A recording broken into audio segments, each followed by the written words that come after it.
Hey guys, Dread Moss here with the first Chima build of this Lego set. This is a 109-piece Razcal's glider. Look at this thing. I mean, this is awesome. The wings can get swept back in case he wants to go fly a little bit faster. I can see that guy kind of streaming past pretty fast with his wings swept back. Kind of makes it feel like a F-14 Tomcat. But this glider is a lot more interesting and a lot more going on with it than what the box kind of leads you to believe. Again, the beak at the front is nice and soft, so no poking people there. It's got the bone here, which I guess is what they're going to be using for the control device, the input, user input for Razcal, and it kind of reminds me of Garmadon's helmet skull or bone piece that's on his helmet.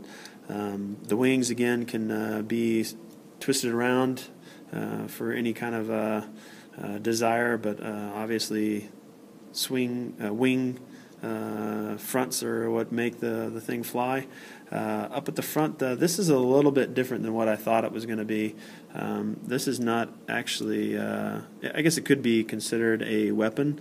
I guess you could call him shooting something, but what it actually does is by pushing on this, it actually ejects the back piece out, which is more of a kind of a flick missile or a flick weapon. But that's not exactly what I thought it was going to be. So it's a rear firing chain for this toy. Things I really like are the wings. I like the beak. I like the eyes. The design there is really nice. It's nice and rigid. It seems to hold up. These talons are really, I really love those talons. I mean, you can set him with the nose down. I kind of like the nose down attitude.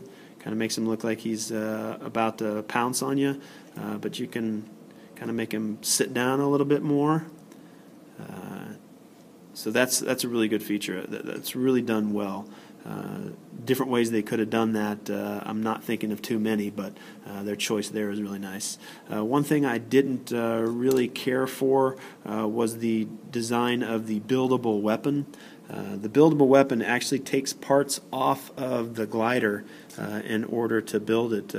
If they would have given us 2 more extra blades of these guys in the back, but I'll show you what I'm talking about. I have to remove these blades, and again, I'm doing this on video, so it may not be as difficult when you're actually playing around with it, but you have to remove the 2 blades, then come over here on the right side of the glider and then remove this part of the weapon. And now this guy, you reconnect these back onto the handle grip, the spade or whatever you want to call it, and that then becomes your weapon. The weapon is really cool. I really like what they did there. But I don't like the kind of implementation of having to take it off of the glider, because those are almost part of the stability for the tail of the glider. But I guess it's kind of, hey, I'm gliding, and this might be the theme that I'm missing from Chima, that parts of the main piece can be taken apart in order to make weapons. But the weapon's cool. That's my only dislike. I wish I would have gotten 2 more extra of those, and then I could have just kind of strapped on his weapon here, and then he could have grabbed it whenever he wanted to without having to take it apart or take it off of the tail of the glider. But that was my only dislike there.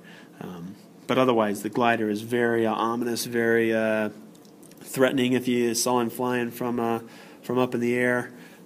A lot bigger than what I expected it to be. And then here's Razcal. I'll try to do my best with zooming in on this guy and getting some decent focus. But again, Razcal is one of the winged characters. I love those wings. These wings are really nice, really clean. Really good design on how they implemented that into the chest plate. They've all got, all the characters have one of these clear pieces in the front of their vest. But really nice detailed character. I'm not really calling these helmets. for these characters. I believe they are actually physical pieces, but I'm going to have to watch some of the videos. They may be helmets, but I would probably call this a physical part of the character, much like they do with any of the Star Wars characters that I've seen that physically make the head. So I'm not going to call this a helmet. I'm going to call this physically his head. But there are some nice detailed features in the face of this character. I mean, the beak is still there, and you can also give him a surprised look by twisting the head. This is nothing new for the Lego. A lot of characters have different faces or different expressions on the backside of the face, but again, I'm trying to do my best to kind of focus in on here. I'm using an iPad to do this. But yeah, really nice looking character, nice and detailed, sticks with Lego's quality and design aesthetic. Really like those helmets. Again, I keep calling them helmets, but they are physically the heads of these characters. But that is Razcal and his glider. Hope you enjoyed the video. I'll do these for all the other characters and sets that I've done in the past, the videos that I've done in the past.